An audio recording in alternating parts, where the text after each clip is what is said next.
Same-sex relations were already illegal in Uganda, but the new law goes much further, including death sentences for, quote, aggravated homosexuality and 20 years in jail for promoting homosexuality. This is policy that has been pushed in Uganda for over a decade at this point, and the president of Uganda has signed a new anti-LGBT law that imposes life sentences in prison and even the death penalty for members of the LGBTQ community. So it's known as the Anti-Homosexuality Act of 2023, and it punishes with death, okay, with death, those found guilty of aggravated homosexuality, a category broadly defined by legislators to include offenses that range from having gay sex with a minor to seducing someone through misrepresentation or undue influence.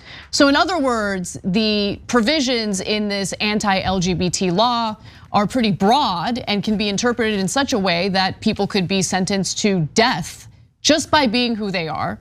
Now, the law also imposes life imprisonment for anyone found to have performed a sexual act with a person of the same gender, and up to 7 years in prison for an attempt to commit the offense of homosexuality. So I wanna just be very clear about something. Much like the Don't Say Gay bill in Florida, what they'll do is they'll point to something that sounds reasonable to justify the law. Now, to be clear, I'm against the death penalty in all cases. I don't think state-sponsored murder makes sense when you're trying to send a message against murder in the United States, right? In this case, they would implement the death penalty for someone who is gay and engages in a sexual act with a minor. So they'll point to that and say, doesn't that sound reasonable? I mean, they're raping minors. But no. Understand that that is one tiny portion of this. And what it's really about is outlawing gay people in Uganda. Okay, two things about that. Number one, the right wing in America is already saying what Anna said. That's right. And we'll get to that a little bit later in the show. They're all like, whoa, what's the big deal? They're just killing child rapists. No, first of all, they're not killing child rapists if it's a man who rapes a little girl. That's not in the bill. That's not in the bill, right? Okay. Only if it's same sex is there a death penalty. If you rape a little girl and you're a man, no problem. Maybe there's a different law, but it's not an execution law and it's not this law. So be clear about what they're saying. Second of all, you're also getting the death penalty if you have sex with just normal gay sex in any way because of a misrepresentation. That's a death penalty because of a How many people have done a misrepresentation when they're hooking up? Well, I took the picture this way instead of this way. It makes me look skinnier. Misrepresentation, death penalty. Undue influence, what the hell does that mean? I mean, it's overly broad, and it's overly broad on purpose, much like the law in Florida. Now, the law in Florida is not as extreme. It doesn't implement the death penalty toward individuals who just happen to be gay. But in this case, the punishment is far more extreme, and the law is written in a broad way, I believe, on purpose. Now, it's important to understand the forces behind the legislation because it's bad enough if we're talking about a conservative party in another country that has been pushing for this legislation, but understand that there has been a lot of influence by fundamentalists in the United States. They have been pushing for this law in Uganda for a long time, and the people behind it, the American evangelical group behind it, is known as the Fellowship.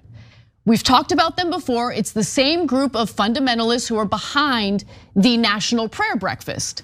Keep that in mind, okay? Because the National Prayer Breakfast, which happens every year, also seems to attract some Democrats. Democrats participate in this, including President Joe Biden. In fact, in 2023, this year, he gave a speech at the National Prayer Breakfast, even after all the reporting came out in regard to the Fellowship and what they've been pushing for in countries like Uganda. But nonetheless, we're gonna give you Biden's protests in regard to this law in just a moment. Here's some more details on the Fellowship Project though. The Fellowship Foundation, which is a secretive US religious group whose Ugandan associate, David Bahati, wrote Uganda's infamous Kill the Gays bill, is the biggest spender in Africa. Between 2008 and 2018, in just 10 years, the group spent more than $20 million in Uganda alone to push for legislation like this disgusting anti-LGBT bill. With that said, Joe Biden reacted to what Uganda just passed, what the president just signed, this anti-LGBT bill, and here's what he says. This shameful act is the latest development in an alarming trend of human rights abuses and corruption in Uganda. I have directed my National Security Council to evaluate the implications of this bill on all aspects of US engagement with Uganda. So some reporters have taken that to mean that he might consider sanctions against Uganda because that's gonna help the situation. I don't think he's even really considering that, to be clear. There's no real indication that he's considering that. But I don't know, maybe take a step back and consider who you're rubbing shoulders with, Joe Biden, because the same people that invited you to the National Prayer Breakfast, the same event that you spoke at this year, those are the same people who have been pushing this bill in Uganda for over a decade. They got what they wanted. Why are you associating yourself with them? 100%. Look, I gotta be honest, we did great reporting on this. The TYT investigative reporting team was all over the National Prayer Breakfast. In fact, we did such good reporting, it embarrassed a lot of Democrats from pulling out all the way to Nancy Pelosi, which is amazing, right? But one remains, the stalwart, the most conservative Democrat, Joe Biden. Nope, he's gonna go to that National Prayer Breakfast, even though they're the ones that pushed this bill to execute gay people in Uganda. He's gonna go and go and go and go. So he can say to the Republicans, I'm just as conservative Christian as you guys are. But and then worry. he'll pretend that he cares about the LGBTQ community in Uganda. Well, you wouldn't go to this monstrous event if you cared at all. So look, guys, we'll put links down below, tyt.com/reports. You see all of our stories on it, amazing reporting. And we did a petition as well. That petition is still live right now. Go sign it, tyt.com/petitions for Democrats to boycott the National Prayer Breakfast. The reason why it's important is then that group, the fellowship, takes it to other countries like Uganda. Yes. And brags that everyone in America agrees, because here's Democratic President Joe Biden. Exactly. And he agrees too. And it gives a misleading impression in Uganda that the whole country, that America is totally in favor of this bill. Okay, so look, I'm gonna use these examples to reiterate a point that I've been making on the show, and sometimes I make it broadly without giving specifics in regard to what I mean.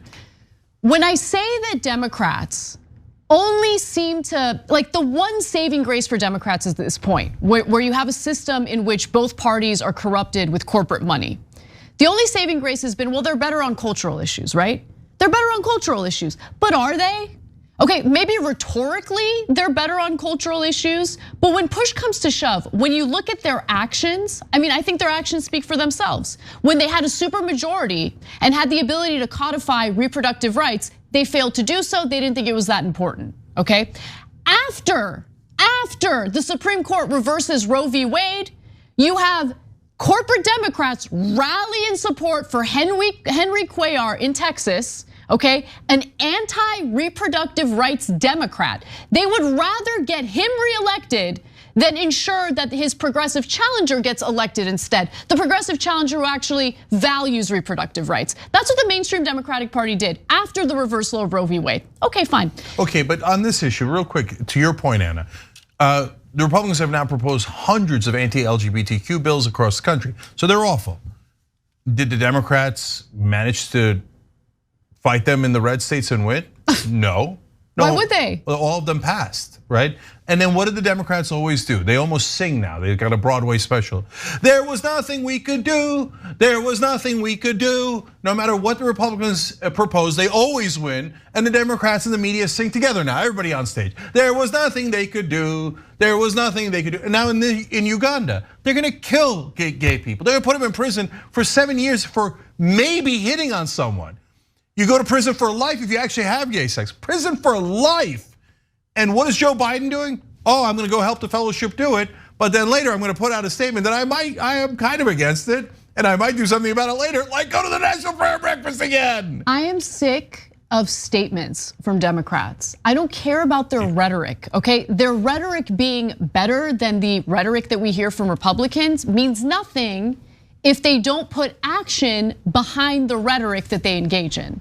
and they don't put action behind it. They always find convenient excuses, and I'm not really interested in their excuses. Even with Democrats having a majority in Congress, having control of the levers of power, they somehow miraculously find excuses for why they can't get anything done. It's just incredibly frustrating. And I want Democrats to explain to me what they plan to run on, what they plan to campaign on. I get it, they're gonna campaign on, ooh, Trump is very dangerous.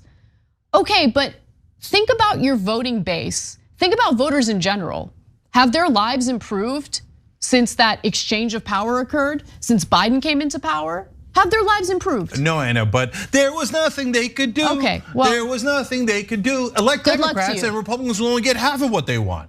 Wow, what a compelling message. Guys, we're constructive every time. I'll tell you super quick what Biden could have done. It was a simple thing, tiny thing, wouldn't have cost him anything. Hey, National Prayer Breakfast, I am definitely not coming next year unless you go call off your dogs in Uganda. You keep sending the fellowship guys to Uganda and telling them that you want them to pass that bill. You do it one more time and I'm gonna burn that National Prayer Breakfast to the ground and I'm gonna make sure no Democrat ever goes to it. Believe me, tuck their tail between their legs and they come scurrying and maybe we save some lives in Uganda. Did Biden do that? Nope, there's always something they could do. They're lying when they say there's nothing they could do. Thanks for watching The Young Turks, really appreciate it. Another way to show support is through YouTube memberships. You'll get to interact with us more. There's live chat emojis, badges. You've got emojis of me, Anna, John, JR. So those are super fun. But you also get playback of our exclusive member-only shows and specials right after they air. So all of that, all you gotta do is click that join button right underneath the video. Thank you.